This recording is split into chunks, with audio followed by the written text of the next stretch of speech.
Here is a very short and sweet recommendation, invitation for you to talk to yourself the way that you talk to your baby. Or if you feel another way of looking at it is the way you talk to one of your pets, if you have a cat or a dog. It's so easy and natural when we're holding our newborn or when we're snuggling with an animal to just have love flow out and to say such sweet things, not just the words themselves, but the energy and the way that we say them, right? I think I say, I love you to my newborn Lucas like 500 times a day. And it's almost difficult not to say it if I'm looking at him and just holding him and feeling him. How many times a day do I say I love you to me? Way, way less. In fact, it takes active awareness for me to practice speaking to myself with love, with celebration, with encouragement. Honestly, having kids for me has been such an eye-opening experience because it's put such a hugely, black and white, night and day juxtaposition of the way that I think about and approach and talk to them compared to many of the ways that I so often, too often, talk to myself. It seems like my inner unconditional lover is always available for my kids, and my inner militant critic is always available for me. Can you resonate with that? And it's interesting, I've recently been listening to a lot of the work of Dr. Kristen Neff, and she's an amazing expert in this research area of self-compassion.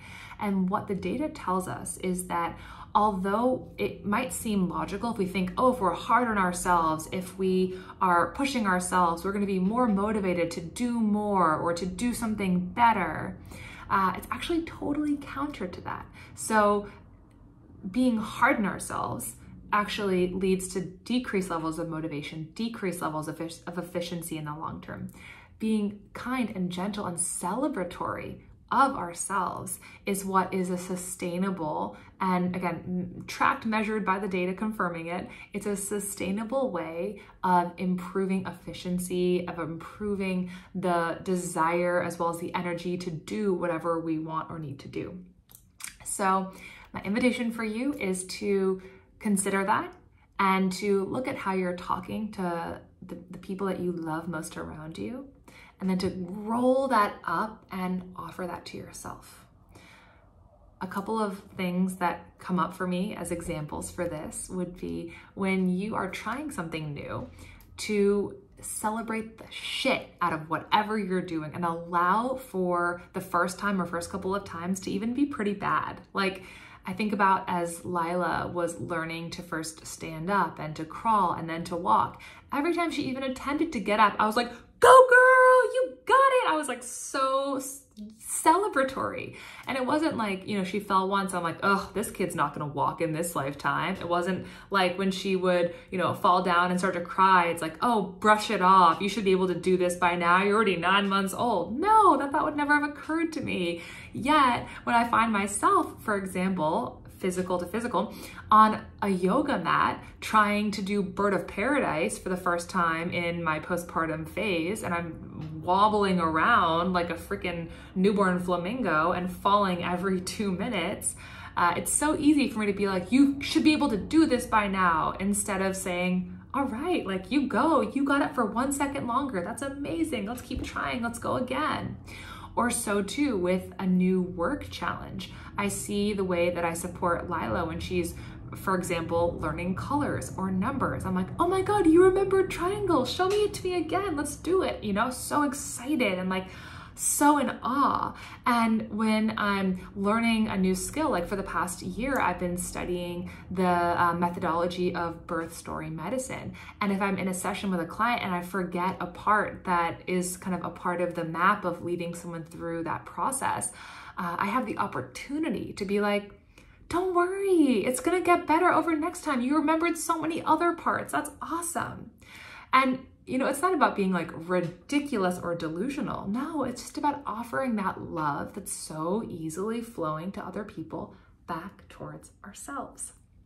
So I hope that this feels like an inspiring challenge in a good way for you. And I'd love to hear what comes up for you as you think about this. The last thing that I'll add before I'll complete today is that it also applies not just to the inner kind of challenges or figuring out of things or trying new things. It also applies to the physical appearance. And I'm speaking specifically to pregnant women and to new moms who feel maybe like their bodies are making a lot of changes that are totally out of their control and feel overwhelming or scary. Think about as you watch your child grow and they're like, oh, mommy, like what's happening with my body? We're not like, oh, this is wrong or bad. It's like, you're growing, you're changing. This is a part of life. Like, you're beautiful. In fact, that's usually what we see, right? We see the parts of our loved ones that are most beautiful. And we tend to see the parts of ourselves that we dislike or want to change, or what's this like piece of skin or this stretch mark or that increase of weight in this part of my body. And the same thing applies. So allowing yourself to just be like, you're going through this change and it's beautiful and it's amazing and you're gonna get there. Like these types of encouraging words. You catch yourself looking in the mirror instead of, you know, doing the beeline towards the part of your body that you're like, ooh, like I wanna lose that or change that. Looking at yourself in the eyes when you look in the mirror. Maybe giving yourself like a little wink or like a little seductive movement, playing with yourself and showing that love to your outer body as much as to your inner world and self. Okay, with that, I'm complete. Thank you.